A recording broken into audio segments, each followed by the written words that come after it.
What's up everyone, Alex here. So for this video, I wanted to talk about a Kickstarter that just went live a few hours ago, which is Runa, a turn-based JRPG from a developer from Madrid, Spain.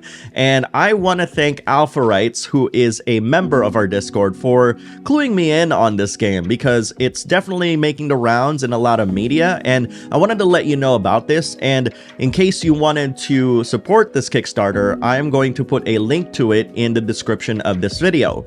But before anything else, I want to show you the trailer that sold me on this game. So I'm gonna play it right now. Hope you enjoy.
So what do you think of the trailer? Pretty cool, huh? It looks really, really good. And right now I'm gonna go over the Kickstarter with y'all. I'm not gonna read everything because I tried this earlier and it just took way too long.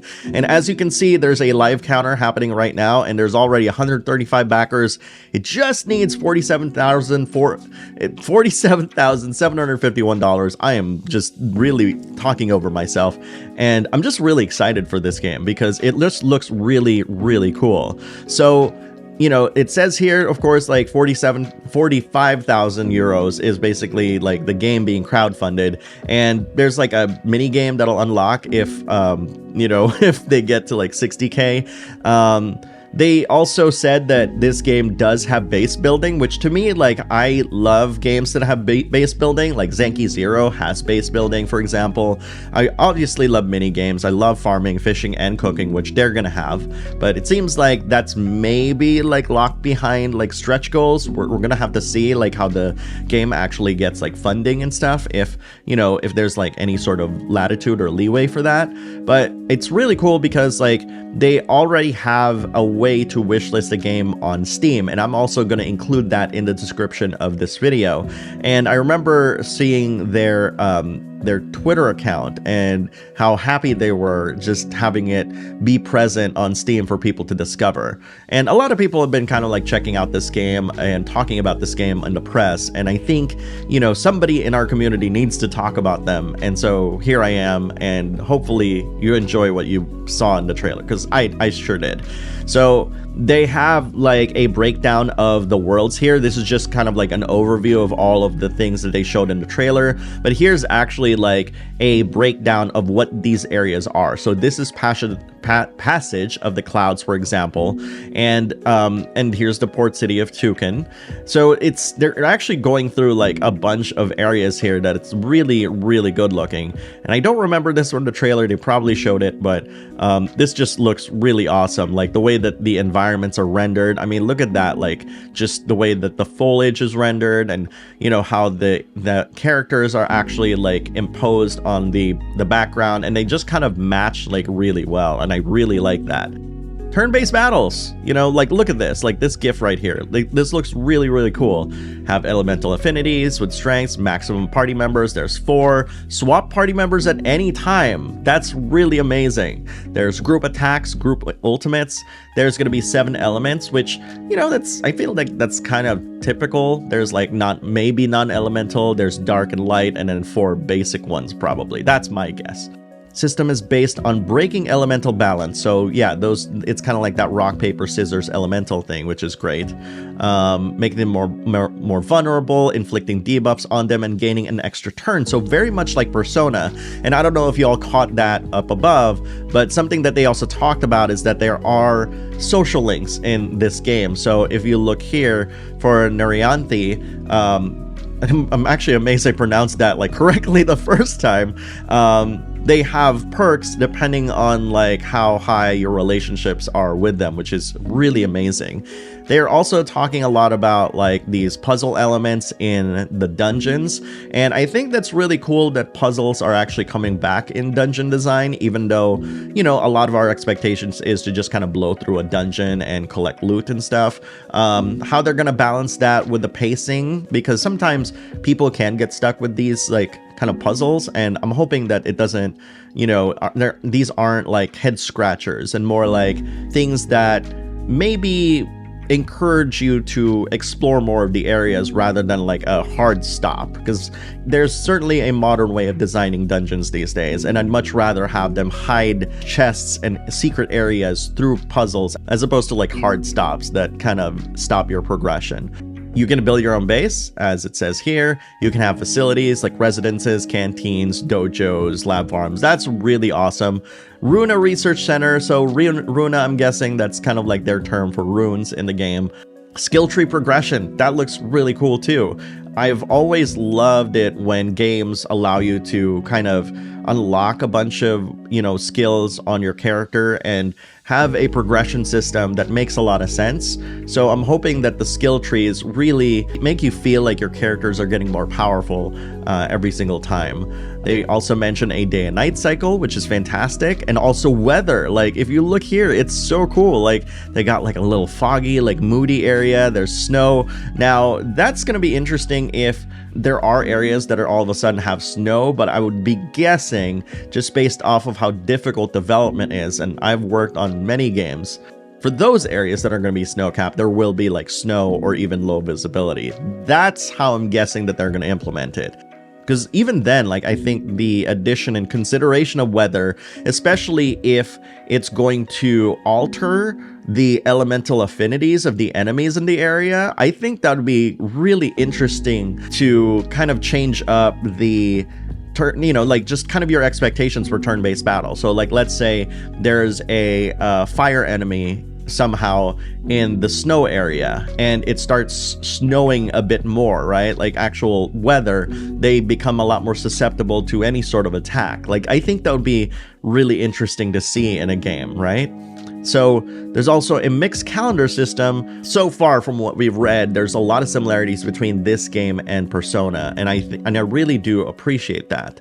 There's going to be an elaborate dialogue system. Again, it's very social link driven.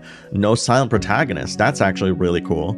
All of the characters will have their own personality, hopes, dreams, actively engaging in the conversations throughout the journey, and voice acting is one of their stretch goals. I did not see that. It's probably down there, like further down, and maybe that was a preliminary list up there. I don't know how you pronounce that. IVA? Really cool design. I'm kind of coming off of a cough right now, so or a cold, excuse me. These character designs are really cool. I like Isla's designs, which is that a reference to Chrono Trigger, because Isla is also a Chrono Trigger character. That's, you know, I'm seeing ya. These character designs are really awesome though. Like I love the artwork and they have so much personality just with these like early drawings. I actually don't have my headphones on. I should have, but that's really cool that they have the sound, like sample soundtracks here already. Actually, you know what? Let's listen to them. With the magic of editing, I'm gonna put on my headphones and listen to this.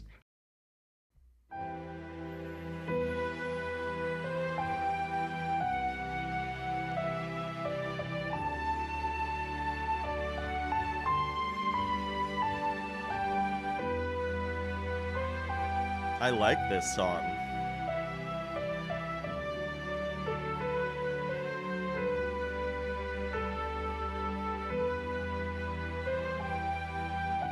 That's really cool.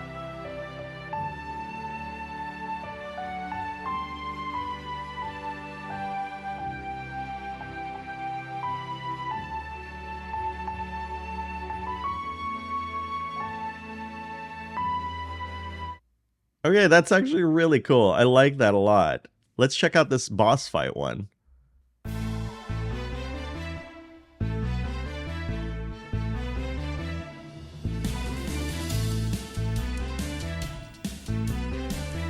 It almost feels like it needs a cowbell, right?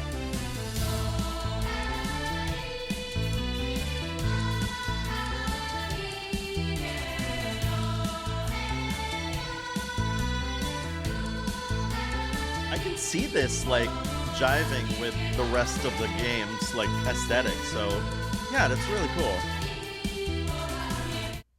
Okay, I actually didn't expect OBS to actually like record the audio, so I'm gonna have to deal with that like after I record this stuff. But so far, these two songs are pretty cool. Let's go to the rewards. Okay, Shrine of the Fallen, you get a commemorative grave. I remember, I think like Chained Echoes did a similar thing. They had like an island with like a bunch of graves or something like that. That's pretty cool. Okay, so there's like different levels. That's really awesome. That's really nice of them to do. And a mount and pet pack. You get mounts? Okay, that's really interesting.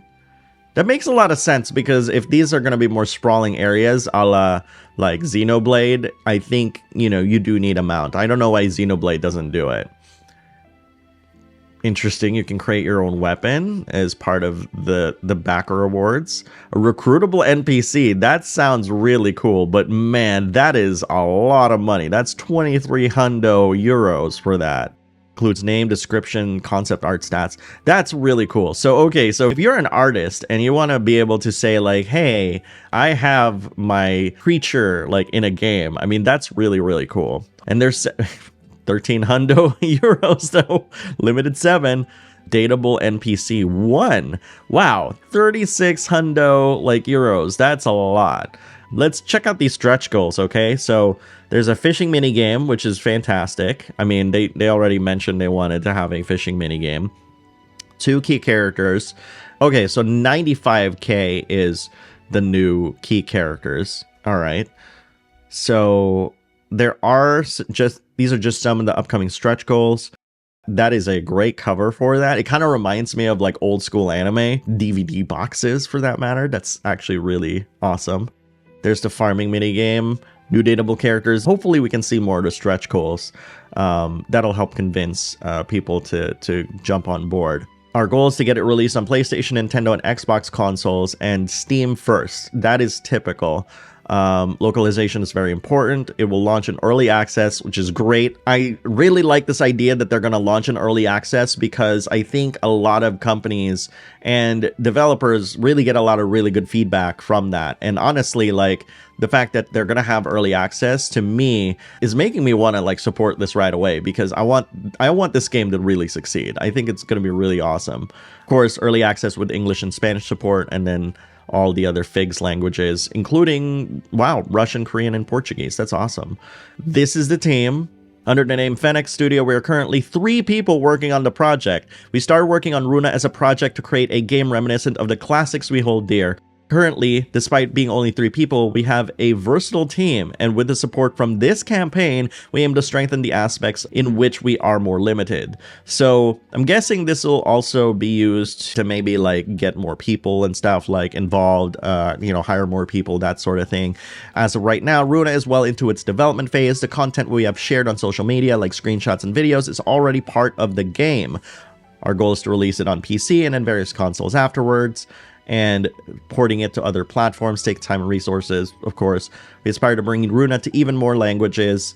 That's probably going to be like stretch goals as well. It is well known that Kickstarter support is more than just financial support. It provides crucial early feedback for us. We are fully committed to Runa, and we are all hoping for this as confirmation that this is a game you're excited to play.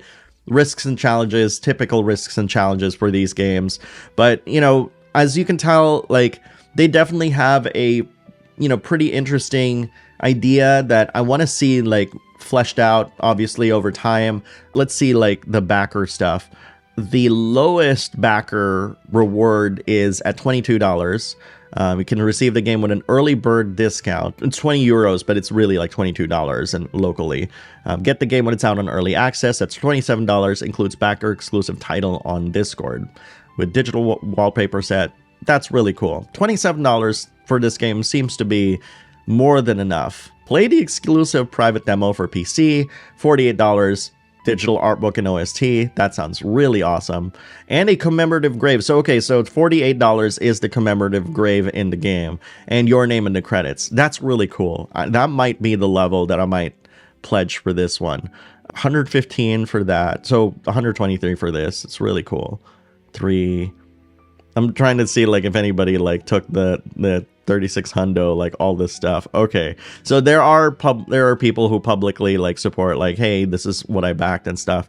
But I want to know what you think of this project. This looks awesome and looks really amazing. And yeah, like, right now it is at $13,000. They are about $30,000 away, a little bit over $30,000 away from meeting their goal. The description of the video will have both the link to the wish list on Steam and also the Kickstarter. So I hope you all check out this project, even if you don't back it, or at least share it with your friends who you think may be excited to check out this game. I want to hear what you think of both the trailer, the music, and the things that I have shown you today. Post your thoughts in the comments below and let's talk about it. Thank you very much for watching, everyone, and I'll see you in the next video.